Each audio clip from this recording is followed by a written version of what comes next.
আসসালামু আলাইকুম সুপ্রিয় শিক্ষার্থীরা, আশা করি তোমরা সকলে ভালো আছো, সুস্থ আছো। পদার্থবিজ্ঞান অনলাইন ক্লাসে তোমাদের সবাইকে স্বাগতম ও শুভেচ্ছা জানাচ্ছি।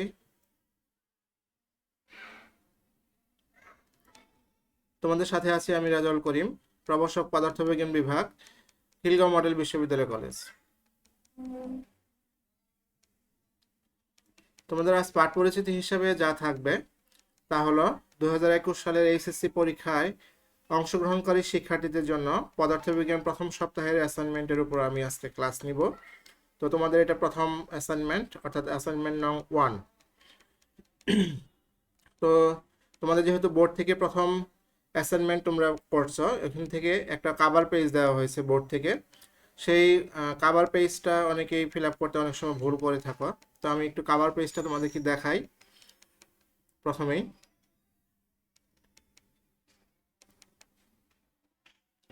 দেখো, এইটা তোমাদের প্রতিটি অ্যাসাইনমেন্টের উপরে এই কাভার পেজটা থাকবে। তো এই কাভার পেজটা তোমরা অনলাইন থেকেও সংগ্রহ করতে পারো বা কলেজ থেকেও নিতে পারো এটা। তো দেখো, এখানে কাভার পেজের কয়েকটা অংশ আছে। তোমাদের যে অংশটা ফিল আপ করতে হবে সেটা মূলত প্রথমেই যে অংশটা দেওয়া আছে সেই অংশটা তোমাদের ফিল আপ করতে হবে। অর্থাৎ দেখো, এখানে যে যে শিক্ষা বোর্ডের নাম, তো তুমি এখানে যে যে ঘরটা ফাঁকা আছে সেখানে ঢাকা বোর্ড লিখবে। তারপর পরীক্ষার্থীর রেজিস্ট্রেশন নম্বর, এটা ইংরেজিতে লিখতে হবে। তো এটা তোমাদের অষ্টম শ্রেণী এবং নবম শ্রেণীতে যে রেজিস্ট্রেশন নম্বরটা আছে সেই নম্বরের অনুযায়ী রেজিস্ট্রেশন নম্বরটা লিখতে হবে। তারপর পরীক্ষার্থীর নাম ইংরেজিতে ক্যাপিটাল লেটারে লিখতে হবে। তোমাদের যে এসএসসি তে যে সনদে তোমার যে এসএসসি এবং জেএসসি পরীক্ষায় তোমার যে নামটা ছিল সেটা লিখবে এখানে ক্যাপিটাল লেটারে। পরীক্ষার্থীর পিতার নাম সেটাও এসএসসি বা জেএসসি সার্টিফিকেটের অনুপাতে লিখতে হবে, এটাও ক্যাপিটাল লেটারে লিখতে হবে। তারপর পরীক্ষার্থীর মাতার নাম সেটাও ইংরেজিতে ক্যাপিটাল লেটারে লিখতে হবে, এটাও এসএসসি বা জেএসসি সার্টিফিকেটের অনুযায়ী লিখবে এটা। তারপর যেমন আমরা এখন যে অ্যাসাইনমেন্টটা যে করব সেটা প্রথমটা হলো আমরা করতেছি ফিজিক্স। হ্যাঁ, তো দেখো এখানে যে বিষয় কোড ও বিষয়ের নাম, তো এখানে দেখো তিনটা ঘর দেওয়া আছে। ফিজিক্স যে প্রথম অ্যাসাইনমেন্টটা সেটা কিন্তু ফিজিক্স প্রথম পত্রের উপর নেওয়া হচ্ছে। তো ফিজিক্স ফার্স্ট পার্টের তোমার যে অ্যাসাইনমেন্টের code number, sorry, physics first পার্টের যে কোড নাম্বার, বিষয় কোড যেটা, সেটা হলো 174, সেটাও ইংলিশে ফিল আপ করতে হবে 174। হ্যাঁ, তারপরে বিষয়ের নাম যে ফিজিক্স ফার্স্ট পার্ট, এটাও ইংলিশে লিখবা। তারপরে অ্যাসাইনমেন্টের ক্রমিক নাম, যেহেতু প্রথম অ্যাসাইনমেন্ট, তো এটাও ইংলিশে লিখতে হবে এবং সেই ক্রমিক নংটা হলো 01 দিবা এখানে প্রথম অ্যাসাইনমেন্টের জন্য। অ্যাসাইনমেন্টের শিরোনাম এটা ভেক্টর, এটাও ইংলিশে লিখবা। এইটুক হলো তোমাদের ফিল আপের জন্য। বাকি অংশটুক এই যে দ্বিতীয় যে অংশ সেটা তোমাদের যে মূল্যায়নকারী শিক্ষক, সেই শিক্ষক যে শিক্ষক তোমাদের খাতা বা অ্যাসাইনমেন্ট মূল্যায়ন করবে সে এটা ফিল আপ করবে এই অংশটা। তারপর নিচের যে অংশ, এই অংশটা শিক্ষা প্রতিষ্ঠান ফিল আপ করবে, এটাও তোমরা ফিল আপ করবে না। তারপরে এই যে সর্বশেষের যে অংশ, এই অংশটা শিক্ষা বোর্ডের জন্য, অর্থাৎ এটা বোর্ড তোমাদের ফিল আপ করতে হবে, করবে আর কি। তো তোমাদের যে প্রথম যে অংশটা, এই অংশটা ফিল আপ করতে হবে, এটা ভালোভাবে ফিল আপ করবে। বাকি অংশটার ভিতরে তোমাদের কিছু লিখতে হবে না বা ফিল আপ করতে হবে না, এটা একটু মনে রেখো। আর এই অংশটা যেন ভুল না হয় কারো ফিল আপ করতে। এটা যদি বোর্ডে খাতা যায়, অবশ্যই খাতা যাবে, বা অ্যাসাইনমেন্টের যে অংশটা উত্তরপত্র তোমাদের সেটা যাবে। তো এটা যদি ভুল হয় তাহলে কিন্তু তোমাদের জন্য রেজাল্টের সমস্যা হতে পারে। তো এটা কাভার পেজ নিয়ে আমি কিছু কথা বললাম। এখন তোমাদের যে প্রথম সপ্তাহে যে অ্যাসাইনমেন্টটা দিয়েছে সেই অ্যাসাইনমেন্টের প্রশ্ন নিয়ে আমি একটু আলোচনা করব প্রথমে। তারপরে প্রতিটি প্রশ্নের উত্তর কিভাবে লিখতে হবে সেই উত্তরগুলো আমি বিস্তারিত আলোচনা করব। প্রথমে আমি অ্যাসাইনমেন্টের প্রশ্ন নিয়ে আলোচনা করি। দেখো,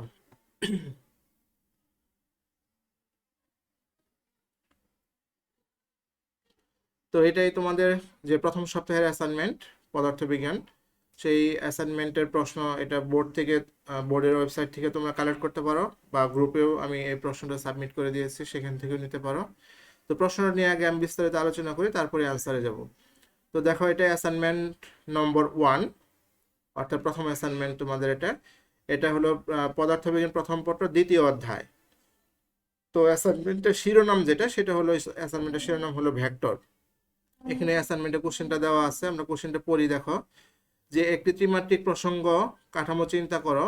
প্রসঙ্গ কাঠামোটির মূল বিন্দু সাপেক্ষে দুইটা বিন্দুর অবস্থান যথাক্রমে P(3 - 4 5) এবং Q(2 - 1 1). P ও Q বিন্দুর অবস্থান ভেক্টর যথাক্রমে P ভেক্টর এবং Q ভেক্টর দ্বারা নির্দেশ করো। তো ক নাম্বার কোশ্চেন যেটা আমাদের, সেটা বলছে যে P বিন্দুর অবস্থান ভেক্টর নির্ণয় করো, PQ এর সমান্তরাল একটি একক ভেক্টর নির্ণয় করো। এখানে কিন্তু দুইটা পার্ট। তো এটা এই যে ক নাম্বার যেটা, সেই ক নাম্বারে কিন্তু দেখো তোমাদের এটা 3 মার্কসের জন্য। তো 3 মার্কসের জন্য তোমাদের কিন্তু একটু বিস্তারিত লিখতে হবে যে অবস্থান ভেক্টর কি সেটা লিখে তারপরে পি বিন্দুর অবস্থান ভেক্টর নির্ণয় করতে হবে, তারপর একক ভেক্টর নির্ণয় করতে হবে পি কিউ বরাবর। তারপর খ নাম্বারে আসো, দেখো পি ও কিউ ভেক্টর দ্বয় একটি ত্রিভুজের দুটি সন্নিহিত বাহু নির্দেশ করলে ত্রিভুজের ক্ষেত্রফল কত হবে। ত্রিভুজের ক্ষেত্রফল বের করতে হবে, এটা কিন্তু আমাদের 2 মার্কসের জন্য। খ নাম্বারের আমাদের খ নাম্বার প্রশ্নের মার্কসটা হলো আমাদের 2 মার্কস। তো এটা ত্রিভুজের ক্ষেত্রফল বের করতে হবে।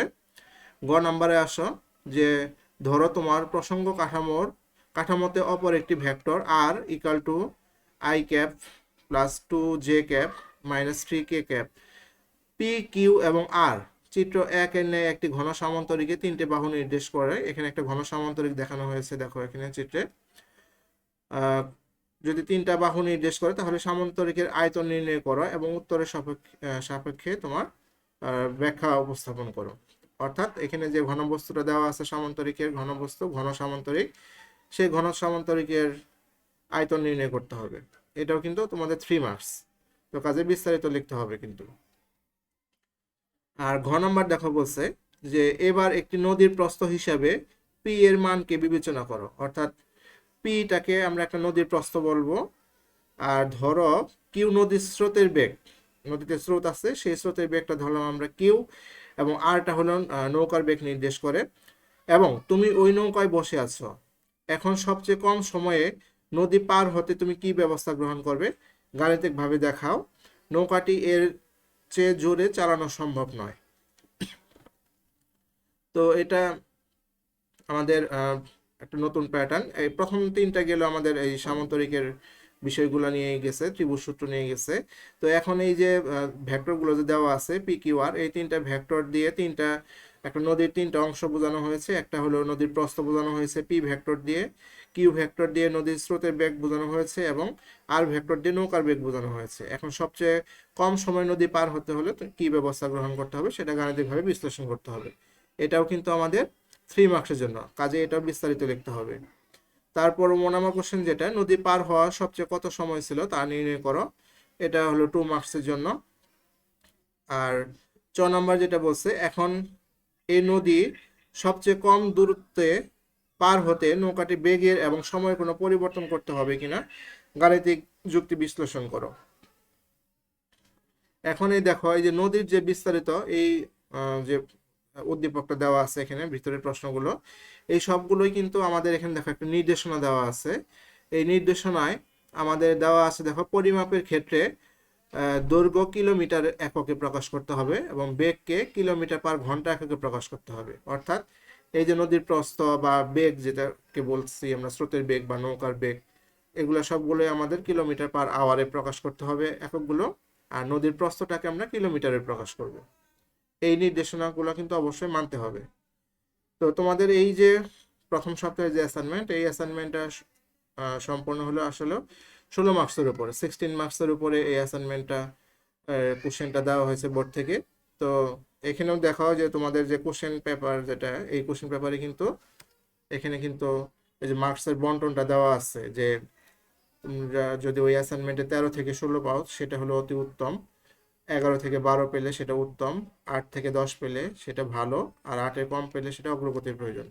তো কাজেই সবাই অত্যন্ত যত্ন সহকারে এই অ্যাসাইনমেন্টটা করার চেষ্টা করবে। তো এখানে খেয়াল রেখো যে সবাই খাতাটা যেন অত্যন্ত যত্ন করে লিখবে। অ্যান্সারগুলো যতটুকু বিস্তারিত লেখা যায় সম্ভব, যতটুকু বিস্তারিত করে লেখা ততটুকু বিস্তারিত করে লেখার চেষ্টা করবে, তাহলে ফুল মার্কস পাবে। তো এটা আমরা প্রশ্ন নিয়ে আলোচনা করলাম। এখন আমরা এই প্রশ্নগুলোর আমরা বিস্তারিত উত্তর নিয়ে আলোচনা করব এখন। তো দেখো যে ক নং এর প্রশ্ন নিয়ে আমরা আলোচনা করব এখন।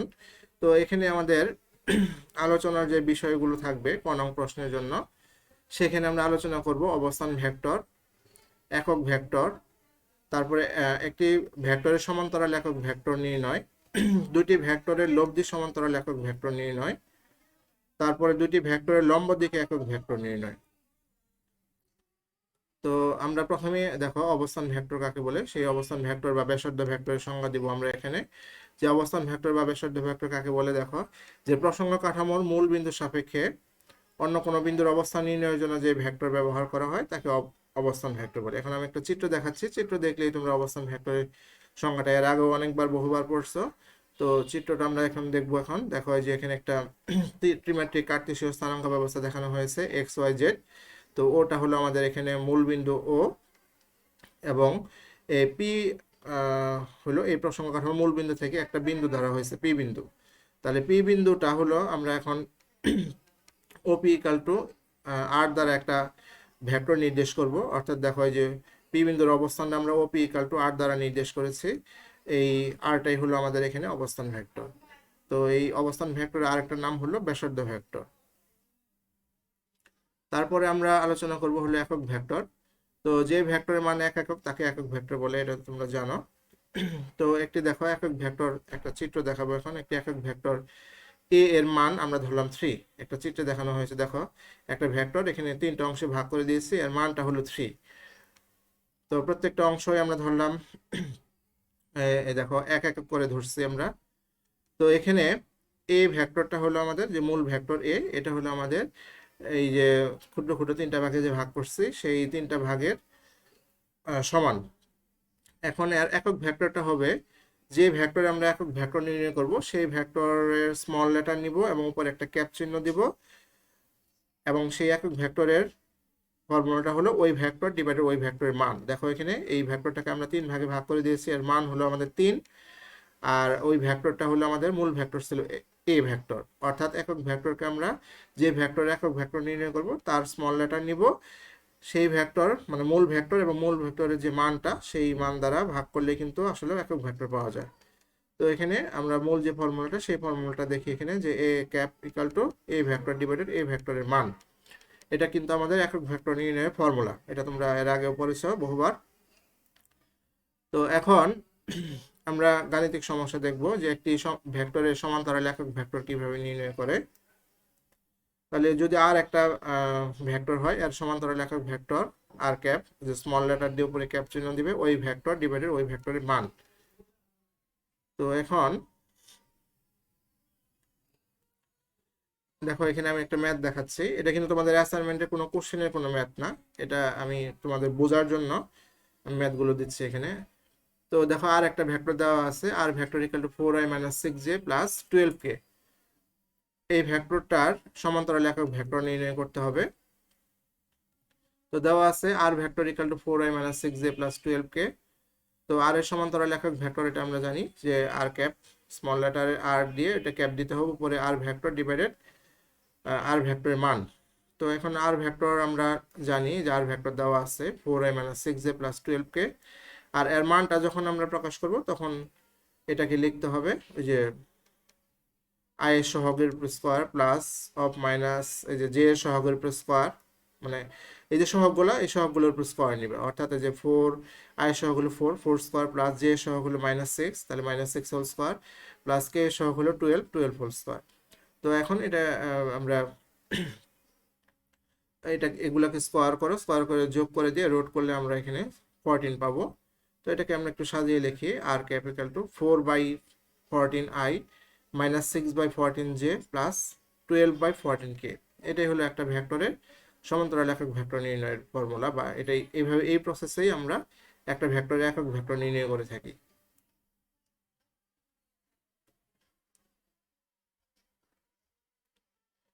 তো এখন আমরা দুইটা ভেক্টর যদি থাকে তার সমান্তরাল একক ভেক্টর নির্ণয় করার ফর্মুলাটা হলো ওই দুইটা ভেক্টরকে যোগ করব, আর আমরা এই যোগ করে যে ভেক্টরটা পাবো তাই সেই ভেক্টরে আমরা মান নিব, অর্থাৎ মডুলাস নিব। তাহলে এটা দিয়ে আমরা একটা ম্যাথ করি। দেখো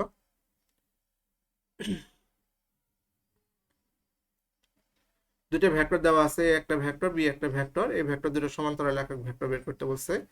যদি সমান্তরাল একক ভেক্টর বলে দুইটা ভেক্টর, তাহলে দুইটাকে যোগ করতে হবে। আর যদি বলে যে এর লম্ব দিকে একক ভেক্টর বের করো, তাহলে দুইটা ভেক্টরকে ক্রস গুণন করতে হবে। এটা মনে রাখতে হবে। তো এখানে দেখো দুইটা ভেক্টর, যে দুইটা ভেক্টর দেওয়া আছে সেই দুইটা ভেক্টর ধরলাম আমরা এ, আর একটা হলো বি। এখন ভেক্টর দ্বয়ের সমান্তরাল একক ভেক্টর নির্ণয় করতে হলে আমরা কি করব, এই দুইটা ভেক্টরকে যোগ করব। যোগ করে এর মান দিয়ে আমরা এই দুইটাকে যোগ করার পরে যে ভেক্টরটা পাওয়া যাবে সেই ভেক্টরের আমরা মান দিয়ে মানে ভাগ করে দিব, অর্থাৎ modulus of A plus B. এই দুইটা ভেক্টরকে যোগ করলে, এই দুইটা ভেক্টরকে যোগ করলে পাওয়া যায় এ প্লাস বি। এই এ প্লাস বি এর মডুলাস নিয়ে আমরা মডুলাসের দিয়ে ভাগ করে দিলে আমরা এই দুইটা ভেক্টরের সমান্তরাল একক ভেক্টর পাবো। তাহলে দুইটা ভেক্টর দেখো এখানে এ বি, এই দুইটাকে যোগ করে দিলাম এবং যে রেজাল্টটা আছে তার উপরে আমরা এটাকে কি করলাম, এটার মডুলাস করে দিলাম আর মানটাকে।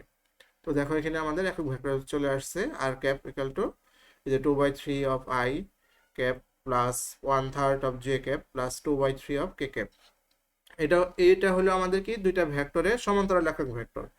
তাহলে এটা কিভাবে মনে রাখবে, যে দুইটা ভেক্টরের সমান্তরাল একক ভেক্টর যদি বের করতে বলে, তাহলে দুইটা ভেক্টরকে যোগ করবা, যোগ করে তার যে নতুন ভেক্টরটা পাওয়া যাবে তার মডুলাস দিয়ে ভাগ করলে আমাদের দুইটা ভেক্টরের সমান্তরাল একক ভেক্টর পাওয়া যাবে। যদি একটা ভেক্টরের সমান্তরাল একক ভেক্টর বের করতে বলে, তাহলে ওই ভেক্টর ডিভাইড ওই ভেক্টরের মান। আর দুইটা ভেক্টরের সমান্তরাল একক ভেক্টর বের করতে বললে ওই দুইটা ভেক্টরকে যোগ করতে হবে এবং তার মান দিয়ে ভাগ করতে হবে। এখন দুইটা ভেক্টর যদি লম্ব দিকে একক ভেক্টর বের করতে বলে, তাহলে কি করতে হবে আমাদের, ওই দুইটা ভেক্টরকে ক্রস গুণন করতে হবে। এখানে একটা প্লাস মাইনাস দিবা এবং ক্রস গুণন করার পরে যে রেজাল্টটা আসবে সেই রেজাল্টের মান দিয়ে, অর্থাৎ মডুলাস করতে হবে, ওই মান দিয়ে ভাগ করলে আমরা আমাদের ওই লম্ব দিকে একক ভেক্টরটা পাওয়া যাবে।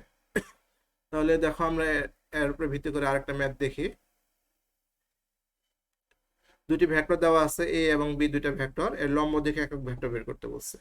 তাহলে এখানে আমাদের কিন্তু মূলত একক ভেক্টরের যে প্রসেসগুলো আমরা শিখতেছি, সেটা হলো একটা ভেক্টরের সমান্তরাল একক ভেক্টর বের করব, সেটা নর্মালি ওই ভেক্টর আর ওই ভেক্টরের মান দিয়ে ভাগ করব। আর দুইটা ভেক্টরের সমান্তরাল একক ভেক্টর বের করতে হলে ওই দুইটা ভেক্টরকে যোগ করতে হবে, তারপরে ওই যোগ করার পর যে ভেক্টরটা পাওয়া যাবে তার মান দিয়ে ভাগ করলে আমাদের দুইটা ভেক্টরের সমান্তরাল একক ভেক্টর পাওয়া যাবে। আর দুইটা ভেক্টরের যদি লম্ব একক ভেক্টর বের করতে বলে, তাহলে দুইটা ভেক্টরকে ক্রস গুণন করতে হবে, পরে তার মান দিয়ে ভাগ করতে হবে ক্রস গুণনের মান দিয়ে। তাহলে দেখো দুইটা ভেক্টর এখানে দেওয়া আছে এ এবং বি, দুইটা ভেক্টর। তো প্রথমে আমরা এই দুইটা ভেক্টরকে আমরা ক্রস গুণন করব। তাহলে ক্রস গুণনের নিয়ম তো আমরা জানি, আই জে কে দিয়ে। এখানে আমরা আই এর কোএফিসিয়েন্ট দেখো এ এর ক্ষেত্রে 2, যে বি এর ক্ষেত্রে আছে 4, তাহলে 2 4। তারপরে জে এর নিচে আমরা জে এর কোএফিসিয়েন্ট বা জে এর সহগগুলো আমরা লিখবো -6 3। কে এর নিচে আমরা কে এর সহগগুলো লিখবো। এখন এটাকে আমরা নির্ণয় করব।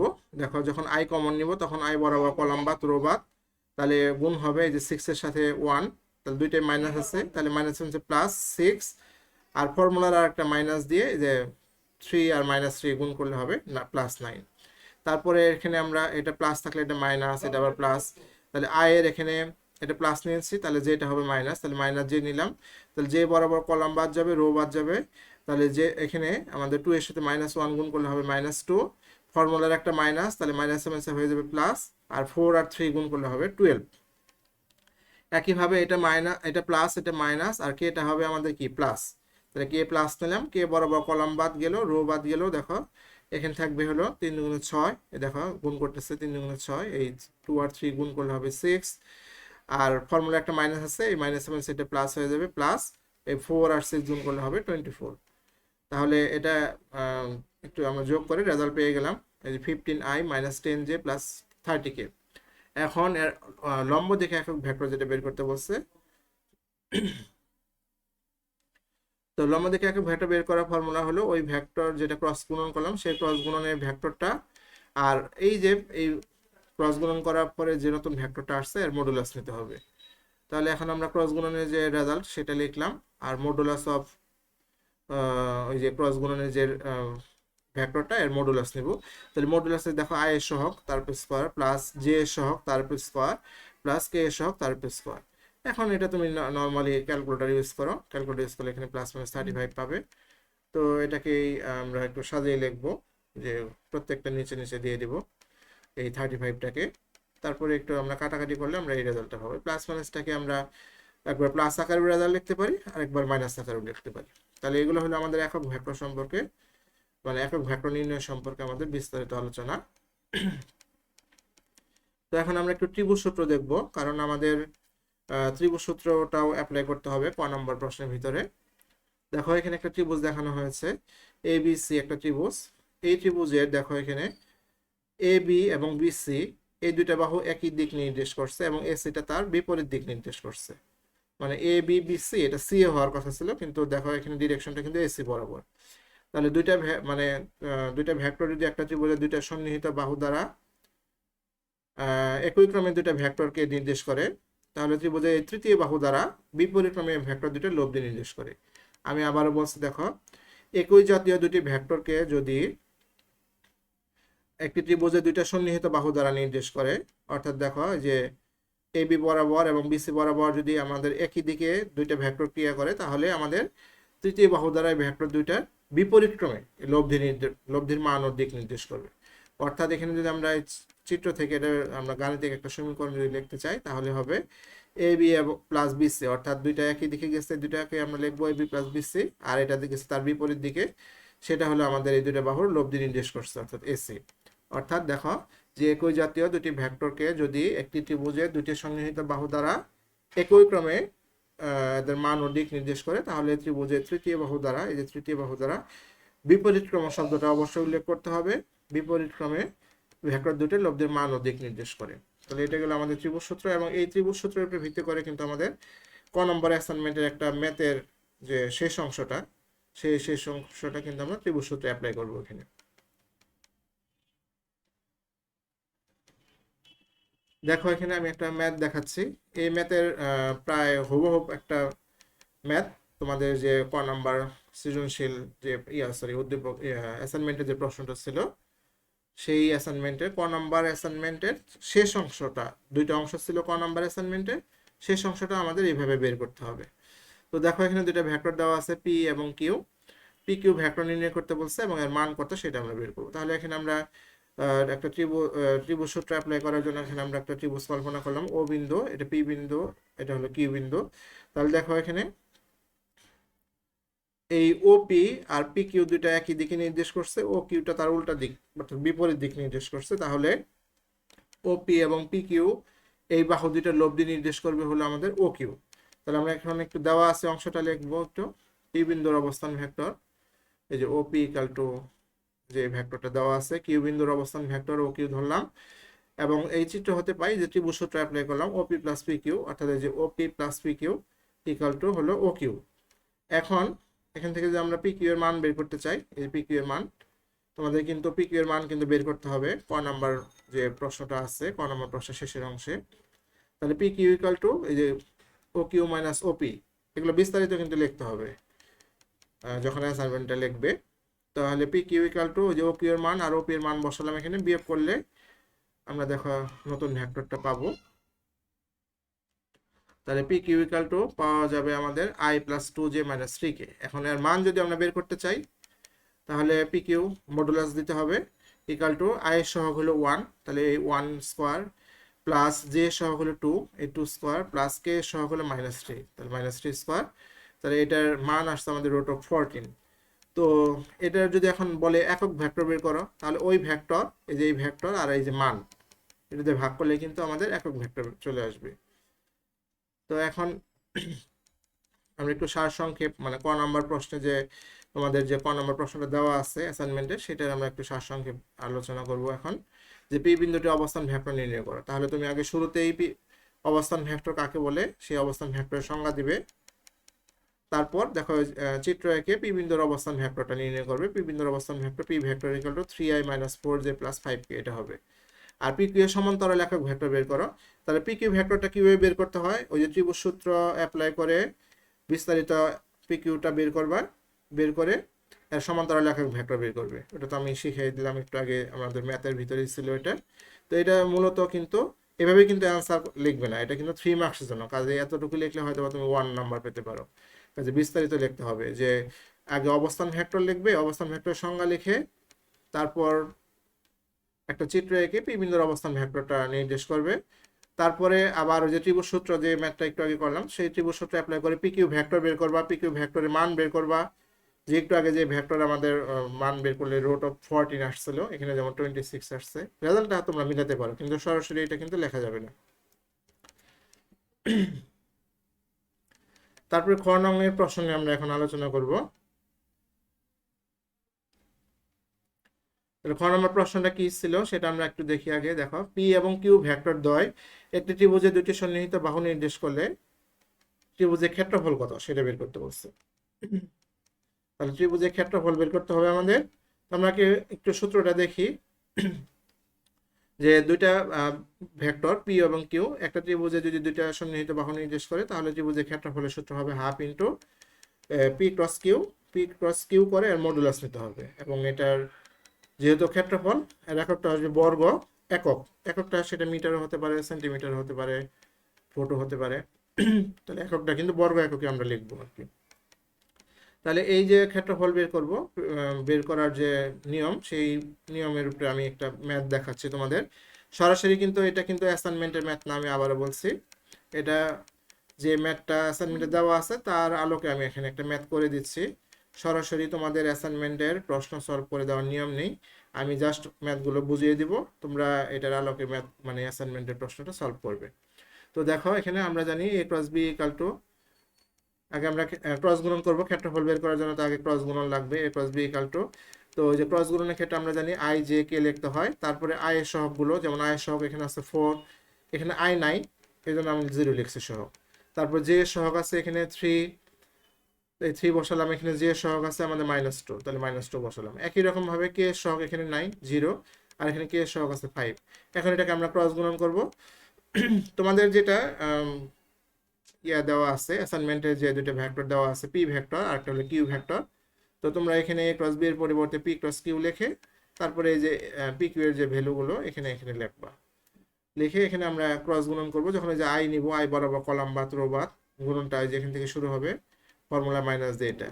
তারপরে আবার -j নিব, j বরাবর কলাম বাদ যাবে, রো বাদ যাবে, গুণটা শুরু হবে উপর থেকে। 4 আর 5 গুণ করলে হবে 20, আবার ফর্মুলা মাইনাস দিয়ে এই মাইনাস 0-এর সাথে আমরা 0 গুণ করব।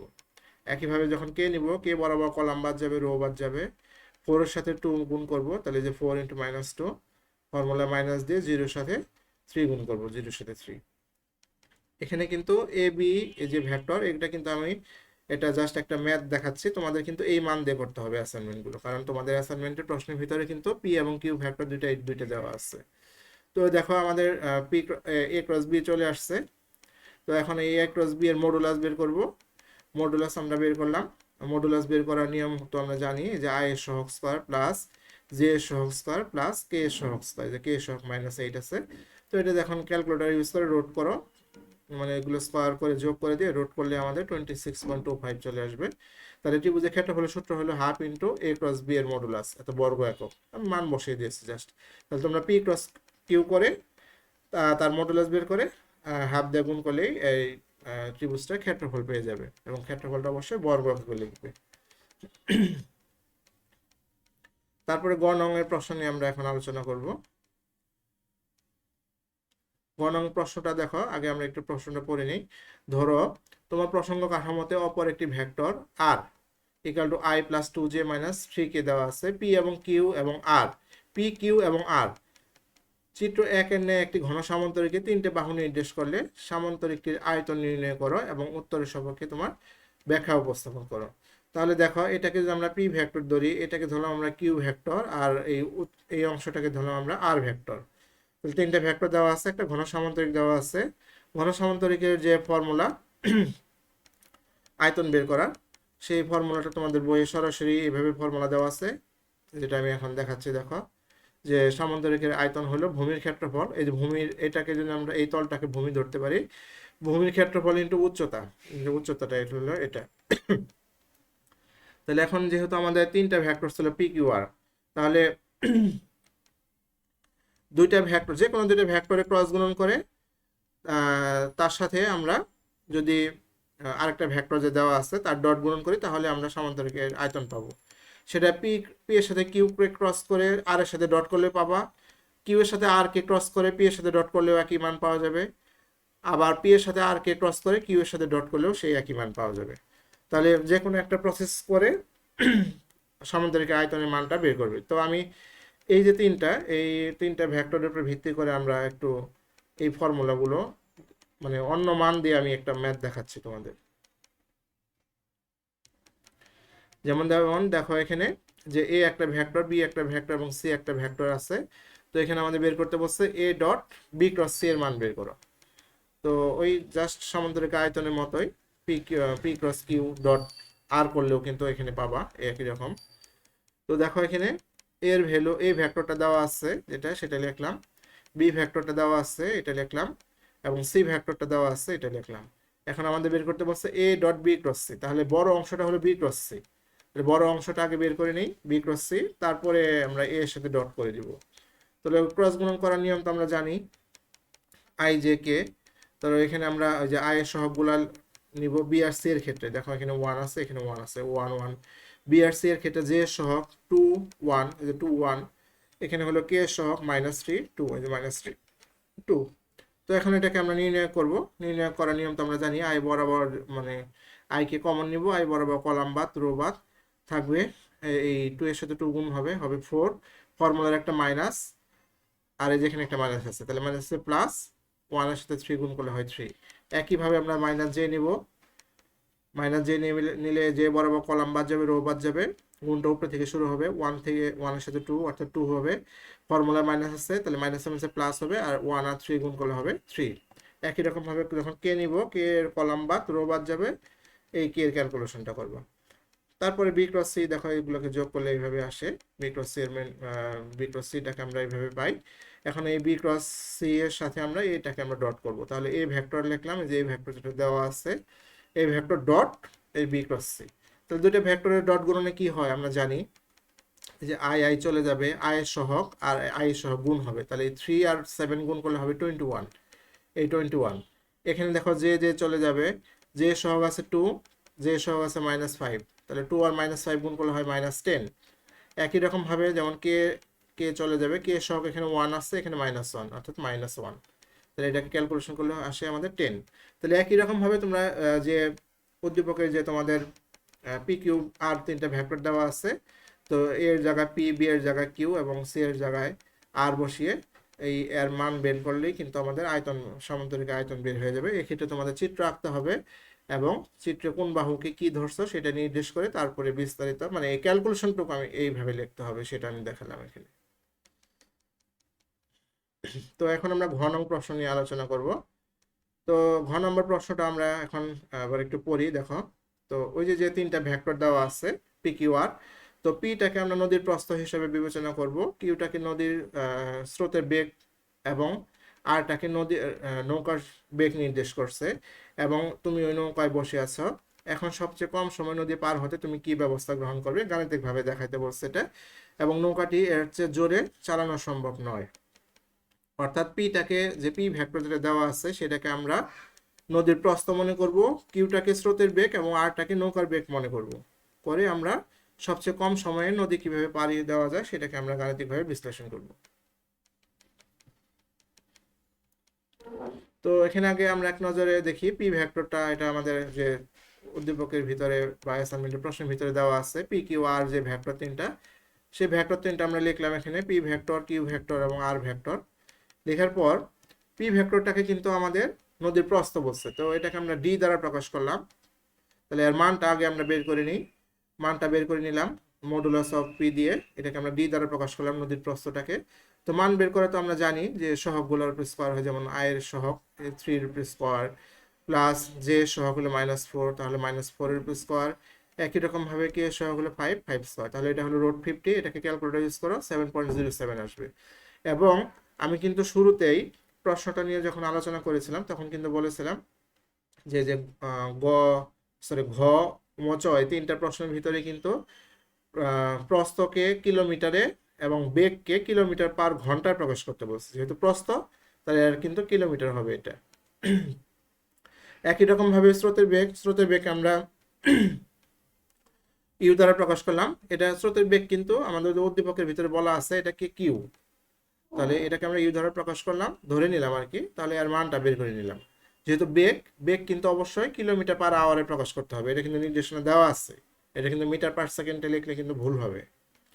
একইভাবে যে নৌকার বেগ সেটা ছিল আমাদের আর, এটাকে আমরা ভি ধরলাম, ভি ধরে নিলাম, তাহলে আমাদের ম্যাথ করতে সুবিধা হবে। এবং এই নৌকার বেগের মানটাও আমরা বের করলাম, সেটা আসছে 3.74 কিলোমিটার পার আওয়ার। এবং এখানে খেয়াল করো, সকল বেগ কিন্তু কিলোমিটার পার আওয়ার, আর প্রস্থটা কিন্তু কিলোমিটার। এটা অবশ্যই তিনটা ম্যাথের ক্ষেত্রে আমাদের কিন্তু লিখতে হবে এই ইয়াটা। তো কাজে পি কিউ আর এই তিনটা দেওয়া আছে, লিখে তারপরে প্রতিটি ম্যাথের জন্যই যে গ, ঘ, ম, চ এই তিনটা ম্যাথের জন্য আমাদের এই তিন অংশগুলো লিখতে হবে এবং চিত্র আঁকতে হবে। নদীর একটা চিত্র আঁকতে হবে। তো এরকম একটা আমরা একটা চিত্র দেখলাম। এখানে দেখো আমাদের প্রশ্ন বলছে যে সবচেয়ে কম সময়ে মানে নদীটি পার হতে কি ব্যবস্থা নিতে হবে। তো সবচেয়ে কম সময় যদি আমরা পার হতে চাই নদীর ওপারে, তাহলে আমাদের সোজাসুজি ভাবে যেতে হবে। তাহলে সোজাসুজি ভাবে যদি যেতে চাই, তাহলে আমাদের যে স্রোত তো এদিকে যাচ্ছে, তাই না? তাহলে এটা যদি আমাদের নৌকা যায়, তাহলে নদীর প্রস্থ বরাবরই তো যেতে হবে যদি আমরা সবচেয়ে কম সময়ে যেতে চাই। তাহলে আমাদের এই যে স্রোতের সাথে আমাদের এই নৌকার বেগ এর মধ্যবর্তী কোণ হবে আমাদের 90 ডিগ্রি। তো এখানে যে আমরা পি ভেক্টর, যেটা আমরা যে নদীর প্রস্থ, তারপরে কি স্রোতের বেগ, তারপরে কি নৌকার বেগ, এগুলা ওইভাবে বের করে নিচ্ছে, আগেও দেখাইছে এটা। তো এটা তোমাদের যা করতে হবে সেটা হলো নদীর প্রস্থ বরাবর নৌকার বেগের উলম্ব উপাংশ, অর্থাৎ এটা নৌকা যদি এদিকে যায়, নদীর প্রস্থ বরাবর যে উলম্ব উপাংশটা হবে, আমরা জানি ভেক্টরের ক্ষেত্রে যে উলম্ব উপাংশটার সাথে আমাদের সাইন থাকে। তাহলে আমাদের নৌকার বেগটাকে আমরা ভি ধরছিলাম, তাহলে ভি এর সাথে আমাদের সাইন আলফা, এটা হলো আমাদের নদীর প্রস্থ বরাবর উলম্ব উপাংশের মান। তো আমরা জানি যে যে সময় যেটা লাগে, আমরা নর্মালি কিন্তু জানি এস ইকাল টু ভিটি, তাহলে T equal to S by V. তাহলে এসটা হলো এখানে দূরত্ব, তাহলে এখানে দূরত্বটা হলো আমাদের এই অংশটা প্রস্থ, যেটা আমরা ডি ধরছিলাম।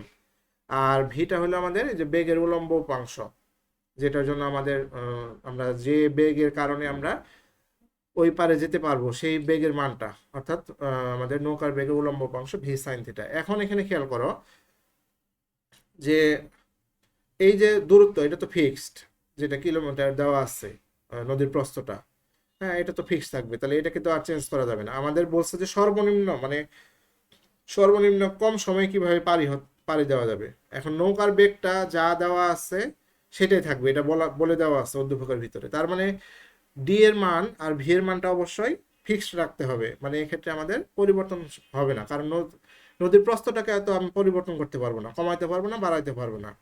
আর যে বেগে যাচ্ছে নৌকাটা, সেই বেগটা হলো সর্বোচ্চ বেগ, এর বেশি বেগে যাওয়া যাবে না। তাহলে ভি আর ডি কিন্তু কনস্ট্যান্ট, এই দুইটা মান আমরা চেঞ্জ করতে পারবো না। তাহলে টি এর মানটা সর্বনিম্ন পেতে হলে আমাদের সাইন আলফার মানটা কি হতে হবে, সর্বোচ্চ হতে হবে। তাহলে সাইন আলফার মান সর্বোচ্চ কখন হবে, সাইন থিটার সর্বোচ্চ মান হলো 1, সেটা কত ডিগ্রি, 90 ডিগ্রি। অর্থাৎ এটা আমাদের এইভাবে ফিনিশিং দিতে হবে। যদি আমরা স্রোতের সাথে, স্রোতটা তো এদিকে যাচ্ছে, তো যদি আমরা স্রোতের সাথে নৌকাটাকে আমরা 90 ডিগ্রি কোণে গতিশীল করি, তাহলে আমরা সর্বনিম্ন সময়ে অপর পারে পৌঁছতে পারবো। এটা গাণিতিকভাবে এটা বিস্তারিত একটু লিখতে হবে নিজের মতো করে। তারপর দেখো উমনং প্রশ্ন নিয়ে আমরা এখন আলোচনা করব। নদী পার হওয়ার সবচেয়ে কম সময় কত ছিল সেটা নির্ণয় করো। অর্থাৎ একটু আগে যে প্রশ্নটা যে কম সময় কিভাবে যেতে হয় সেটা ছিল, মানে কিভাবে যেতে পারি সেটা ঘ নাম্বারে ছিল, আর ও নাম্বার বলছে যে নদী পার হওয়ার সবচেয়ে কম সময় কত ছিল, সেই সময়টা নির্ণয় করবো আমরা এখন। তো এখন সবচেয়ে কম সময় কিভাবে আমরা যেতে পারি, যদি আমরা সোজাসুজি যেতে পারি, অর্থাৎ নদীর একদম যে প্রস্থ বরাবর, অর্থাৎ যে প্রস্থটা পি ছিল এই প্রস্থ বরাবর যদি আমরা যেতে পারি, অর্থাৎ আরটা তো আমাদের যে নৌকার বেগ ছিল, তো এই নদীর প্রস্থ বরাবর যদি আমরা যেতে পারি তাহলে সবচেয়ে কম সময় লাগবে। এখন সে সবচেয়ে কম সময়টা কত সেটা আমরা বের করব। এখন তার জন্য আমরা এখন একটু একটু একটা অন্যরকম একটা ম্যাথ দেখি, মানে একই ম্যাথ, জাস্ট আমরা মান চেঞ্জ করে আমি ম্যাথগুলো করিয়ে দিচ্ছি। তোমরা এটা ভালোভাবে বুঝে তারপরে অ্যাসাইনমেন্টে ম্যাথটা করবে।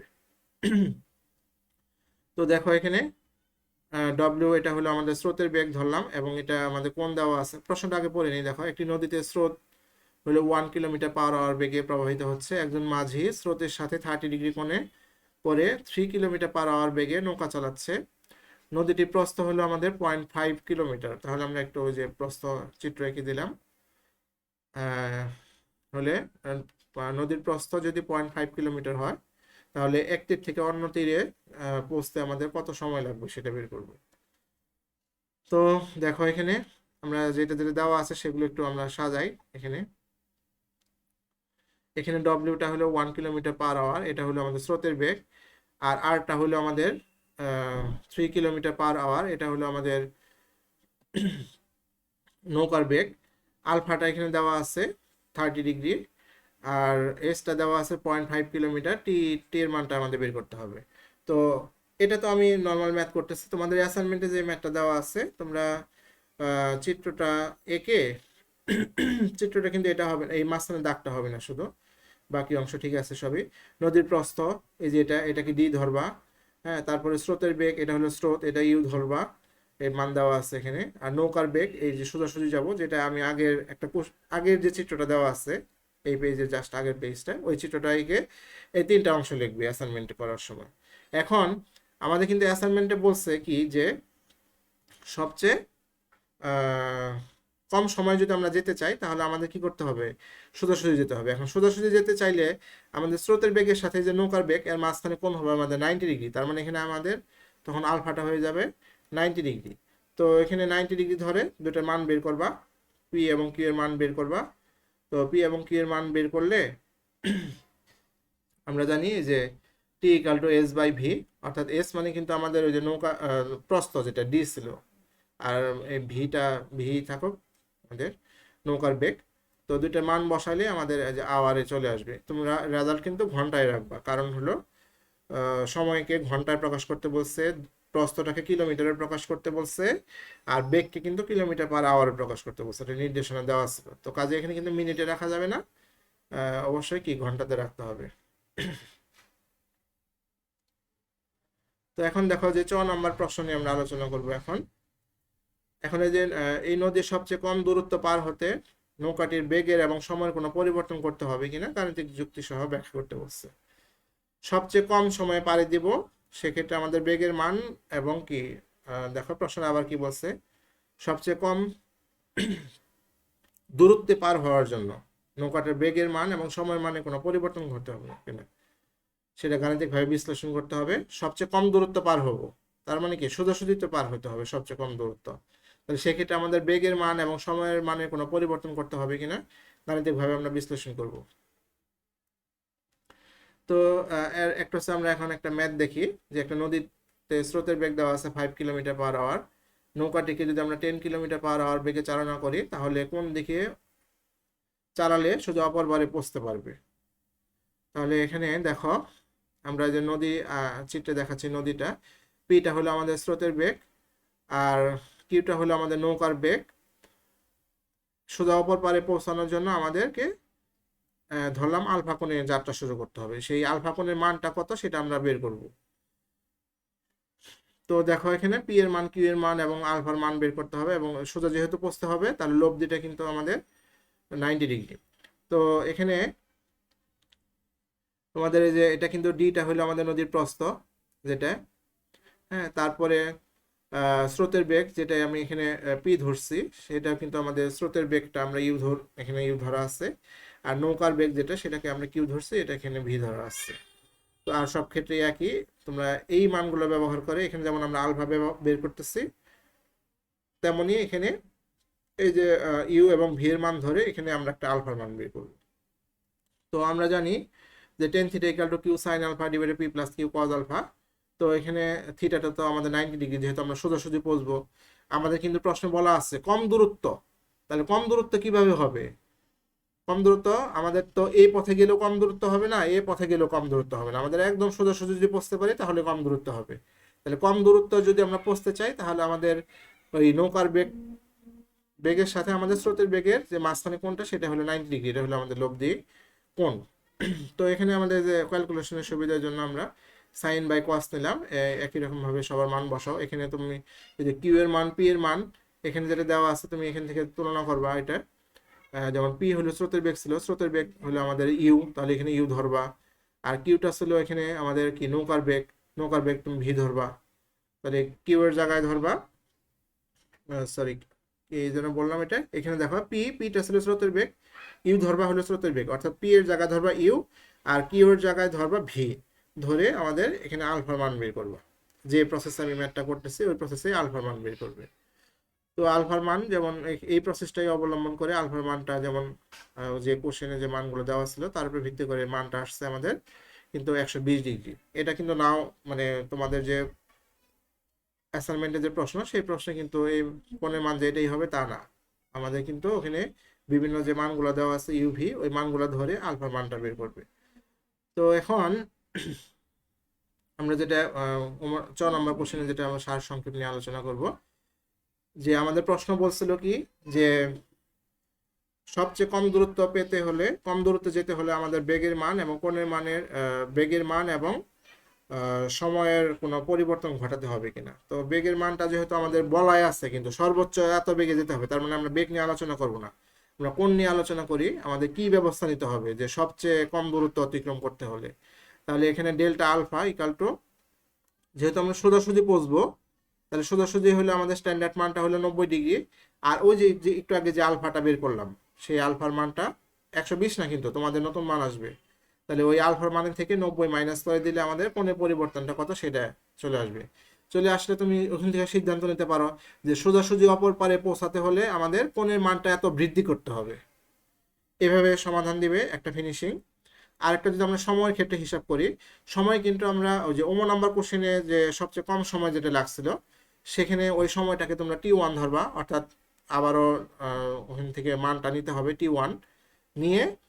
আর এখন যে আমাদের আলফার মানটা আসলো, এই যে এই আলফার মান, এই আলফার মান এখানে বসিয়ে আবার T2 বের করবা, বের করে দেখবা যে সময়ের পার্থক্য সৃষ্টি হয়েছে, এবং সেক্ষেত্রে আমাদের সময়টা দেখো ডেল্টা টি equal two T2 minus T1, অর্থাৎ যে পরে যে বেশি সময় লাগছে সেই বেশি সময় থেকে আমাদের আগের নাম্বারে যে ম্যাথে যে কম সময় লাগছে সেই দুটো মাইনাস করে দিলে আমাদের সময় বৃদ্ধিটা পাওয়া যাবে। অর্থাৎ তুমি এখান থেকে আলফার মানটা বের করবে, যেটা আমরা একটু আগে দেখাইছি কিভাবে বের করতে হয় আলফার মানটা, বের করে এখানে আমরা কোণের ক্ষেত্রে হিসাব করব যে কোণের মান এত বৃদ্ধি করলে, অর্থাৎ যে সোজাসুজি অপর পারে পৌঁছানোর জন্য অর্থাৎ কম দূরত্ব অতিক্রম করার সময় আমাদের যদি আমরা কোণের মানটা 90 ডিগ্রি থেকে বৃদ্ধি করে এত করি, অর্থাৎ যে এই যে বৃদ্ধিটা আসবে এত করি, তাহলে আমাদের সবচেয়ে কম দূরত্বে পৌঁছতে পারবো। আবার সময়ের ক্ষেত্রেও একই রকম, যে সময় দিয়ে আমরা ব্যাখ্যা করতে পারি যে সময়ের মানটা যদি আমরা এত বৃদ্ধি করি তাহলে কিন্তু আমরা কম দূরত্বে উপর পারে পৌঁছতে পারবো। তো এইভাবে তোমরা ফিনিশিং দিবে ম্যাথগুলো। তো আজকের ক্লাসের এখানেই সমাপ্ত ঘোষণা করছি। সবাইকে সাথে থাকার জন্য ধন্যবাদ। পরবর্তী ক্লাস করার জন্য আমন্ত্রণ জানিয়ে আজ এখানেই শেষ করছি।